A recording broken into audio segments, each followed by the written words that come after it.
Une grande, très grande serre, 8000 mètres carrés de verre exposés aux rayons du soleil, en pleine canicule, et pourtant les visiteurs sont en nombre et semblent plus à l'aise qu'à l'extérieur. On a quand même assez chaud, mais malgré tout, avec l'effet des chutes d'eau, c'est moins pénalisant, quoi. C'est une chaleur humide, alors à l'extérieur c'est quand même moins le cas. On pensait que c'était tempéré, enfin en tous les cas que c'était une température chaude mais pas insupportable. Finalement il fait meilleur ici que dehors.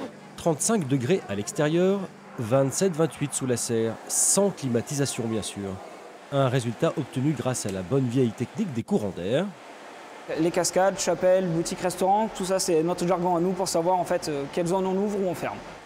Mais aussi avec un procédé plus spectaculaire. Pour lutter contre les rayons du soleil qui vont apporter la chaleur, donc on a opacifié le toit avec le passage d'un hélicoptère en fait en rase-mode qui dispatche de la peinture blanche sur la totalité du toit, qui est à base de chaux et qui en fait non seulement opacifie mais aussi renvoie les rayons du soleil pour éviter leur passage dans la serre.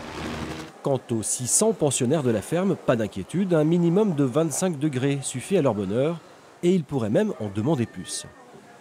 Les reptiles en général supportent des fortes chaleurs, on peut monter aux 40-45 degrés dans certains milieux naturels de ces animaux. Donc non, eux, il n'y a aucun souci à ce côté-là. Les visiteurs aussi bien protégés que les animaux, indispensables pour le premier site touristique de la Drôme, en plein pic d'affluence.